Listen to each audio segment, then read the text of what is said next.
आइए जानते हैं आज की कुछ प्रमुख अंतर्राष्ट्रीय खबरों को। पहले एक नजर आज की हेडलाइंस पर। दिल्ली के एलजी का बड़ा एक्शन, आईएएस अधिकारी आरव गोपीकृष्ण सहित 11 अधिकारी निलंबित। प्रियंका ने हाथ मरोड़ा, राहुल ने साथी नेता का शर्ट फाड़ी, गांधी भाई बहन तमाशा की राजनीति करते हैं। मुंबई में पात्रा चौल घोटाले में संजय राउत की पत्नी वर्षा से ईडी की पूछताछ पहली बार हुई पेश। जज उत्तम आनंद के हत्यारों का उम्र कैद, सीबीआई कोर्ट का फैसला। कोर्ट ने कहा यह जेड्यूसियल सिस्टम पर हमला है। श्रीलंका ने चीनी जासूसी जहाज के देश में घुसने पर लगाई रोक। महाराष्ट्र में क्यों नहीं हो पा रहा है कैबिनेट विस्तार, सिंधी गुट के विधायक ने बताई असली कारण। 28 घंटे तक पेड़ पर लटकी रही साधु की बॉडी, बीजेपी विधायक सहित 3 पर केस। रिजॉर्ट बनाने को लेकर विवाद। ड्रोन 10 लाख सैनिक युद्धपोत, चीन ताइवान के बीच हो सकती है रूस यूक्रेन से भी बड़ी जंग। आलिया भट्ट ने पहली बार खुलकर फ्लॉन्ट किया बेबी बम्प, प्रेग्नेंट बीवी को संभालते दिखे रणबीर कपूर। कॉमनवेल्थ में भारतीय महिला हॉकी टीम से सेमीफाइनल में बेईमानी, सहवाग भी गुस्सा।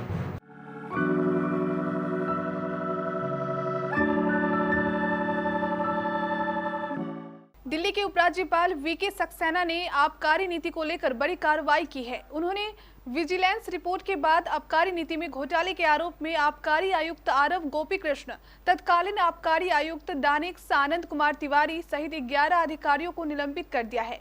ये कार्रवाई आबकारी नीति को लागू करने में हुई चूक को लेकर की गई है। उन्होंने अधिकारियों के खिलाफ निलंबन और अनुशंसात्मक कार्रवाई करने की विजिलेंस को मंजूरी दे दी है। काफी समय बाद दिल्ली की सड़कों पर राजनीतिक विरोध के स्वर बुलंद होते दिखे। बीजेपी सरकार के 8 सालों में शायद यह पहला मौका होगा जब कांग्रेस इस तरह सड़कों पर प्रदर्शन कर रही है।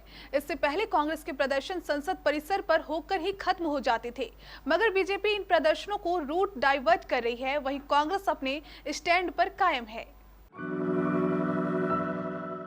मुंबई में शिवसेना सांसद संजय राउत के बाद प्रवर्तन निर्देशालय अब उनकी पत्नी वर्षा राउत से भी पूछताछ कर रही है। वर्षा राउत शनिवार को पात्रा चौल घोटाले और लेन देन में अनियमितताओं से जुड़े मनी लॉन्ड्रिंग मामले में ईडी के सामने पेश हुई। ईडी ने इसी सप्ताह की शुरुआत में वर्षा राउत को समन जारी किया था। उन्हें शनिवार को ईडी ऑफिस में पेश होना था। इसी के मुताबिक वर्षा राउत आज सुबह 10:40 पर दक्षिण मुंबई के बलाड स्टेट स्थित ईडी कार्यालय पहुंची। इस दौरान ईडी ऑफिस के बाहर बाहरी संख्या में पुलिस कर्मियों को तैनात किया गया है। केंद्रीय जांच एजेंसी मुंबई के गोरेगांव इलाके में पात्रा चौल के पुनर्विकास से संबंधित 1034 करोड़ रुपए के भूमि घोटाले की जांच कर रही है। धनबाद के अपर जिला एवं सत्र न्यायाधीश उत्तम आनंद हत्याकांड मामले में दोनों दोषियों लखन और राहुल वर्मा को आजीवन कारावास की सजा सुनाई गई है। सीबीआई के स्पेशल कोर्ट ने शनिवार को सजा सुनाते हुए कहा कि यह जेड्यूसियल सिस्टम पर हमला है, साथ ही आम जनता से जुड़ा हुआ है, इसलिए दोषियों को यह सजा अपनी अंतिम सांस तक काटनी होगी। साथ ही आरोपियों को 25,000 रुपए का फाइन भी लगाया है। श्रीलंकाई सरकार ने चीनी सरकार से कहा है कि वह हम्बन टोटा बंदरगाह पर अपने अंतरिक्ष उपग्रह ट्रैकर जहाज युआन वांग 5 की यात्रा को तब तक के लिए टाल दे जब तक कि दोनों सरकारों के बीच कोई और सलाह मशवरा न हो जाए। बता दें कि चीन के इस जासूसी जहाज को 11 अगस्त को श्रीलंका के हम्बन टोटा बंदरगाह पर ईंधन भरने और 17 अगस्त को छोड़ने के लिए निर्धारित किया गया था। मुख्यमंत्री एकनाथ शिंदे और देवेंद्र फडणवीस को शपथ लिए हुए 1 महीने से ज्यादा का समय हो गया है, लेकिन राज्य में अभी तक कैबिनेट का विस्तार नहीं हुआ है। इसको लेकर विपक्ष सरकार पर निशाना साध रहा है। हालांकि शिंदे और फडणवीस कह रहे हैं कि जल्द ही मंत्रिमंडल का विस्तार किया जाएगा। हालांकि लोग कैबिनेट विस्तार में हो रही देरी के कारण ढूंढने की कोशिश कर रहे हैं। अभी तक दोनों पक्षों की ओर से इस बारे में साफ कुछ नहीं कहा गया है। राजस्थान में 20 दिन के अंदर एक और संत ने सुसाइड कर लिया। भाजपा विधायक पर आश्रम का रास्ता बंद करने के आरोप लगाकर संत ने अपने आश्रम में ही लगे पेड़ पर फंदा लगाकर जान दे दी। मामले की सूचना मिलने पर प्रशासन में हड़कंप मच गया।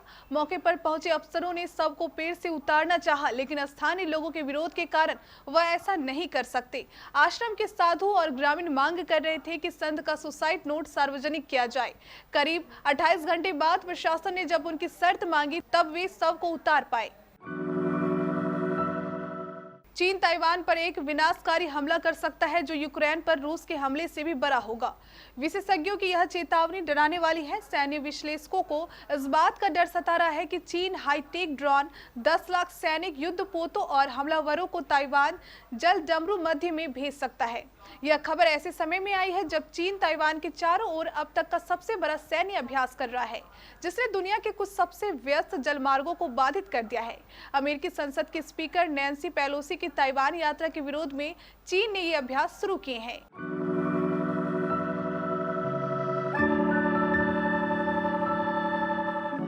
बॉलीवुड स्टार कपल आलिया भट्ट और रणबीर कपूर इन दिनों अपनी अपकमिंग फिल्म ब्रह्मास्त्र में बिजी हैं। ये फिल्म प्रोडक्शन फेज में है और जल्दी ही ये फिल्म थिएटर पहुंचने वाली है। इससे पहले ये स्टार कपल इस फिल्म के ऑडियो लॉन्च के प्रीव्यू के लिए गया था, जहां अदाकारा आलिया भट्ट ने खुलकर अपने बेबी बम्प फ्लॉन्ट किया। अदाकारा आलिया भट्ट के साथ इस वक्त उनके पति रणबीर कपूर भी साथ में थे, जो परफेक्ट पति की तरह अपनी प्रेग्नेंट मिसेज का ध्यान रखते दिखे।